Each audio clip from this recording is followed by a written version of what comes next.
नमस्कार। कैसे हैं आप सब।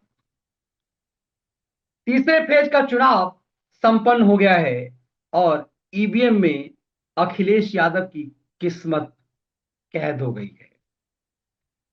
अखिलेश यादव की किस्मत पर सबकी नजर लगी हुई है, इसलिए कि महत्वपूर्ण यह नहीं कि उत्तर प्रदेश में सरकार किसकी बनेगी, क्योंकि हर किसी को पता है कि सरकार तो योगी आदित्यनाथ की बनेगी। ये इसमें न खैरातियों को संदेह है, न खलिहर खैरातियों को, न घोर समाजवादियों को। मन को बहलाने के लिए कोई कुछ भी कह ले, लेकिन हर किसी को पता है कि उत्तर प्रदेश में योगी आदित्यनाथ की सरकार प्रचंड बहुमत से बनने जा रही है। लेकिन मूल बात यह है कि करहल में क्या होगा। और प्रधानमंत्री मोदी की पूरी योजना रही है कि करहल में हर हाल में अखिलेश की हार होनी चाहिए।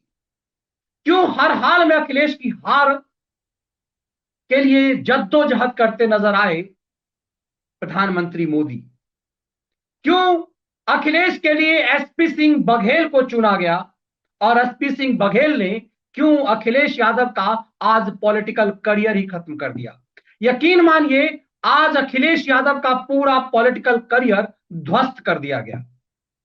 एसपी सिंह बघेल पर भी मैं आपको एक छोटा सा विश्लेषण बताऊंगा, बेहद रोचक। एसपी सिंह बघेल हैं कौन और एसपी सिंह बघेल को क्यों लगाया गया इस पूरे मामले में? क्यों अखिलेश यादव को एसपी सिंह बघेल ने पूरा खेल खत्म कर दिया? किस शर्त पे मुलायम सिंह यादव अखिलेश यादव का प्रचार करने करहल में आए थे? इन तमाम चीजों को समझने की जरूरत है। मूल बात यह है कि लगातार हम इस बात का विश्लेषण कर रहे थे कि करहल में क्या होगा। करहल में सतीश जी उस दिन बता रहे थे कि यदि 65% से यदि ज्यादा वोटिंग करहल की हो गई तो यकीन मानिए अखिलेश यादव चुनाव हार गए। तो अभी 5 बजे का ट्रेंड चुनाव आयोग ने जारी किया है और वो यदि हम आपको बताएं तो उसके मुताबिक अखिलेश यादव के क्षेत्र में 5 बजे शाम तक ही 5 बजे शाम तक जो वोट परसेंट है वो ये बता रहा है कि कैसे अखिलेश यादव अपना चुनावी समीकरण खेल खत्म कर चुके हुए हैं। 65 पार कर चुका है 5 बजे तक। पंजाब और उत्तर प्रदेश का जो वोटिंग ट्रेंड है उसमें उत्तर प्रदेश का कुल वोटिंग 58.9% आया है अब तक के लिए। लेकिन मूल चीज इससे अलग है। पंजाब में पूरा पासा पलट गया है और पंजाब की रिपोर्ट बता रही है कि पंजाब में अकाली दल सबसे बहुमत के साथ आ रही है। अब हम आपको सबसे पहले पंजाब से समझते हैं, फिर बेहद रोचक चीज करहल पे भी आएंगे। और करहल में एसपी सिंह बघेल को क्यों लाया गया? कौन है एसपी सिंह बघेल? या आप अब तक आपको इसकी जानकारी नहीं मिल पाई होगी। एसपी सिंह बघेल केंद्र में मंत्री और मुलायम सिंह यादव को उंगली पकड़ाया था कांग्रेस पार्टी के नेता एनडी तिवारी ने। बघेल एनडी तिवारी के निजी सचिव हुआ करते थे। और एसपी सिंह बघेल की काबिलियत देख लीजिए, आप कुछ भी कह लीजिए। पुलिस विभाग से आए एसपी सिंह बघेल क्यों अखिलेश यादव के पप्पा, उनके अब्बा जान के इतने प्रिय हो गए? और क्यों एसपी सिंह बघेल को शामिल किया गया बीजेपी में?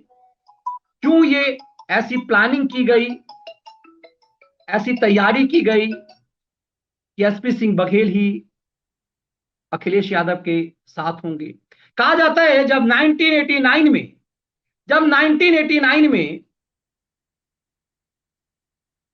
एनडी तिवारी मुख्यमंत्री की कुर्सी छोड़ रहे थे तो शपथ ग्रहण समारोह के बाद ही एनडी तिवारी ने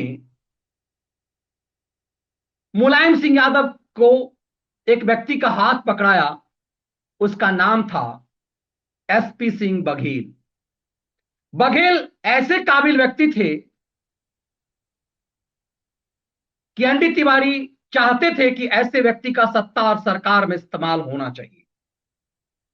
और अखिलेश के अब्बाजान से उन्होंने ये बताया कि आप पहले इसका टेस्ट ले लेना और फिर देखना कि आपके कितने काम के हैं, क्योंकि एनडी तिवारी पॉलिटिक्स को समझ चुके थे, घाघ नेता थे, उन्हें समझ में आ गया था कि लंबे समय से अब कांग्रेस का उत्तर प्रदेश में वजूद नहीं है।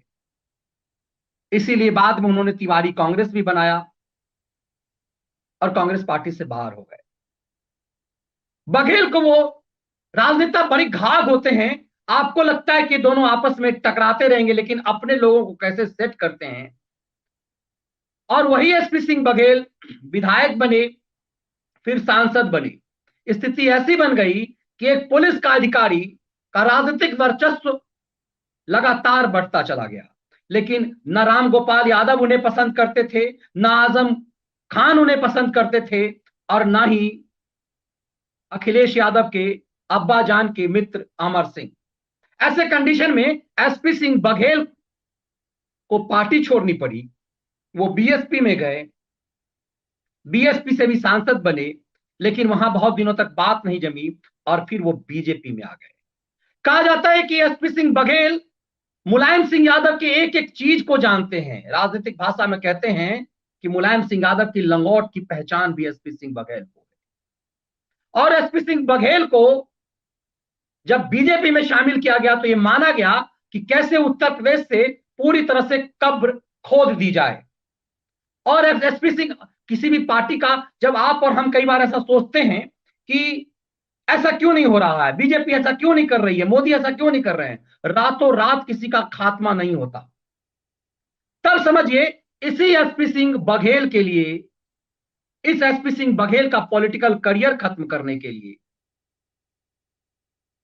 समाजवादी पार्टी की पूरी टीम लगी रही। और पूरी टीम इस बात के लिए कि कैसे बघेल का यहां कब्र खोदा जाए। लेकिन बघेल लगातार समाजवादी पार्टी के उन तमाम कमजोरियों को बोते बुनते हुए उत्तर प्रदेश में बीजेपी को मजबूत करने में सहयोगी रहे। क्योंकि आप जिस पार्टी का सालों तक वर्चस्व हो, जातिवाद के नाम पर जिस पार्टी ने इतना बड़ा खेल किया हो, और जिस करहल में, जिस मैनपुरी में जो मुलायम सिंह यादव का गढ़ था, माना जाता है कि जमीन सालों साल तक एसपी सिंह बघेल ही संभालते थे। वो एसपी सिंह बघेल ही थे जो मैनपुरी, जो मुलायम सिंह यादव का क्षेत्र है, उस पर सालों से काम करते थे। अब सोचिए, इस देश की ये परंपरा रही है कि प्रभावशाली नेताओं के सामने राजनेता अपने पार्टी के कद्दावर लोगों को खड़ा नहीं करते थे, उन्हें हराने की कोशिश नहीं करते थे। इसीलिए कांग्रेस की कब्र खोदने में, कांग्रेस के प्रतिद्वंदी होने के बाद भी मुलायम सिंह यादव ने कभी भी सोनिया गांधी या राहुल गांधी के खिलाफ कोई बड़ा प्रतिद्वंदी खड़ा नहीं किया। और ये आज की बात नहीं है, हमेशा से राजनीति में होती रही है। लेकिन मोदी ने इस परंपरा को तोड़ा है। वो चाहते तो अखिलेश यादव ये पूरी चुनाव का कंसंट्रेशन उत्तर प्रदेश में रखते और करहल में ऊर्जा नहीं लगाते, लेकिन पूरी ऊर्जा करहल में इसलिए लगाई गई कि किस उम्मीदवार को खड़ा किया जाए, तो चुना गया एसपी सिंह बघेल को। एसपी सिंह बघेल के बारे में कहा जाता है कि वो दिन रात मेहनत करने वाले थे, और मोदी योगी हमेशा ऐसे लोगों को ही पसंद करते। बघेल के लिए कहा जाता था कि वो सुबह 6 बजे मुलायम सिंह के पास आते थे और रात के 12 बजे जाते थे। हर चीज घर में कहां क्या कैसे सब कुछ पता था। जिस मैनपुरी से अखिलेश मुलायम सिंह यादव ने अपना पूरा पॉलिटिकल करियर शुरू किया, उस मैनपुरी के चप्पे चप्पे पर काम मुलायम सिंह यादव की जगह एसपी सिंह बघेल ही करते थे। इसीलिए जो व्यक्ति उत्तर प्रदेश में योगी सरकार में 2017 में मंत्री बना, उसे 2019 में इनाम दिया गया, मेंबर पार्लियामेंट बना, और फर्स्ट चांस में ही मोदी सरकार में आते ही उन्हें केंद्र में राज्य मंत्री बना दिया गया। एसपी सिंह बघेल खार खाए हुए बैठे थे, क्योंकि उनका अपमान अखिलेश ने बहुत जमकर किया हुआ है। अखिलेश का कान भरा गया आजमगढ़ खान के माध्यम से, और आजम खान को लगता था कि मुलायम सिंह यादव एसपी सिंह बघेल को बहुत पसंद करते हैं, उसी की बात मानते, इसलिए इस आदमी को पार्टी से निकाला जाए। तब आपको समझ में आएगा कि 2017 में उन्हें भाजपा ज्वाइन किया गया, टुंडला से वो विधायक बनाए गए, फिर योगी सरकार में फर्स्ट चांस ही मंत्री बना दिया गया, और 2019 में उन्हें आगरा से सांसद बनाकर भेजा गया। और वही एसपी सिंह बघेल, जी हां, सत्यपाल सिंह बघेल, जो प्रोफेसर बघेल भी हैं, पुलिस अधिकारी हैं, इनकी सभाओं में भीड़ जुटने लगी। तब मोदी को लगा कि इस व्यक्ति को हमें भेजना पड़ेगा। और पीछे ही मैंने कहा कि जो व्यक्ति केंद्र सरकार में मंत्री है, उसे राज्य में विधायक बनाने के लिए क्यों भेजा गया? सामान्य मामला नहीं था। एक दिन में कुछ भी नहीं बिगड़ा, और लगातार योगी आदित्यनाथ मैनपुरी में, करहल में, एक ही विधानसभा में दो दो चुनाव प्रचार अभी हाल में किया, और पूरी टीम लगी रही कि एसपी सिंह बघेल को हर हाल में जिताना है, इन्हें जीतना ही होगा। और यही कारण है कि आज जब करहल में चुनाव था, नरेंद्र मोदी ने उत्तर प्रदेश की चुनावी सभा में गुजरात में आतंकी हमले का जिक्र किया, और गुजरात में जिस आतंकी हमले का उन्होंने जिक्र किया, उस आतंकी हमले में उन्होंने बताया कि कैसे साइकिल चेन, साइकिल जो है वो चुनाव चिन्ह साइकिल,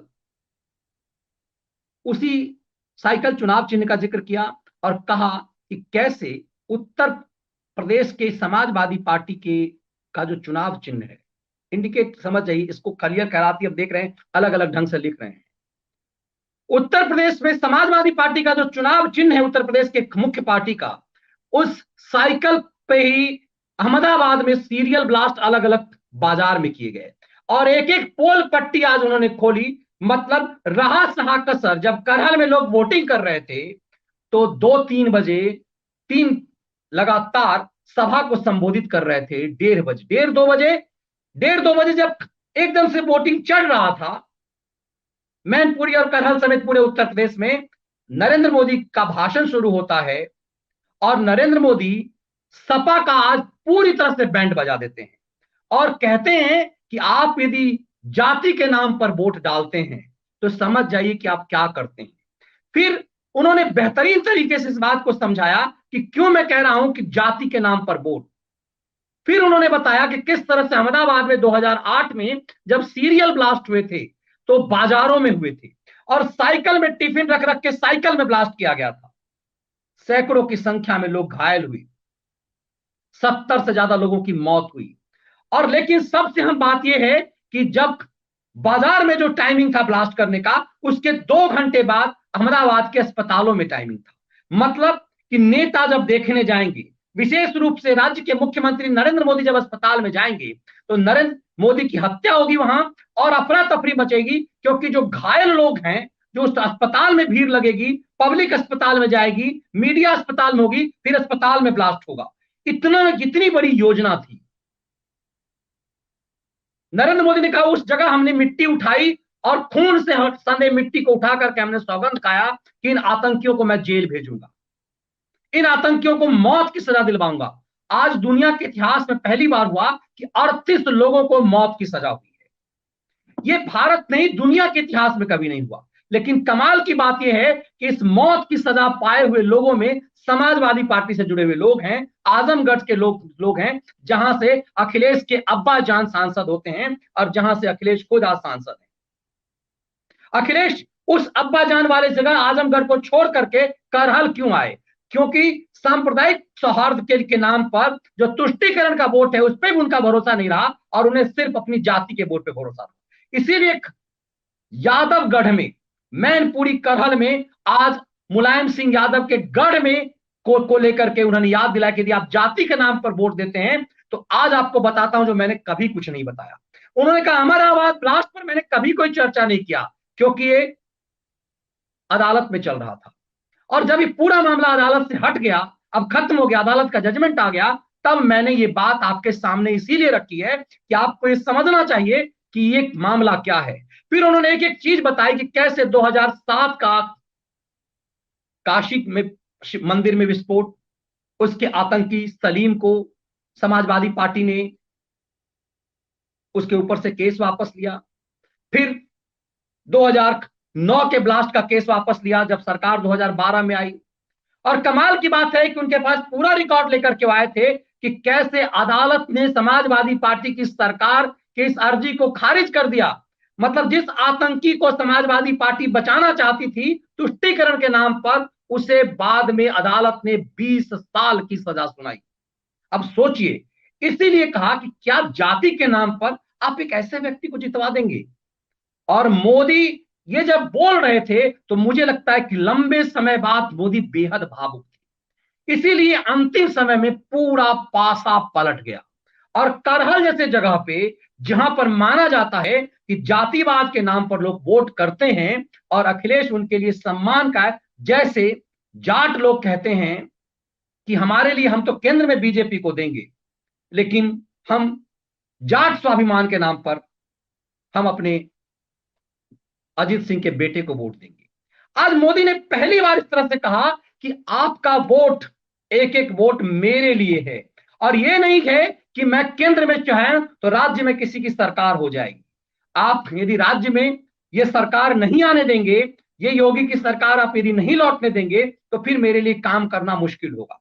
एक एक चीज बताई, लेकिन टारगेट करहल रहा। और आलम यह रहा कि करहल में पूरी तरह से जो समीकरण है वो करहल के पूरी तरह से बदल गए। करहल में 5 बजे तक का जो वोटिंग परसेंटेज है, वो वोटिंग परसेंटेज करहल का पूरी तरह से समीकरण बदल देने वाला रहा। और ऐसा वोटिंग हुआ कि पूरे उत्तर प्रदेश में वो वोटिंग कहीं आपको दिखाई नहीं दिया।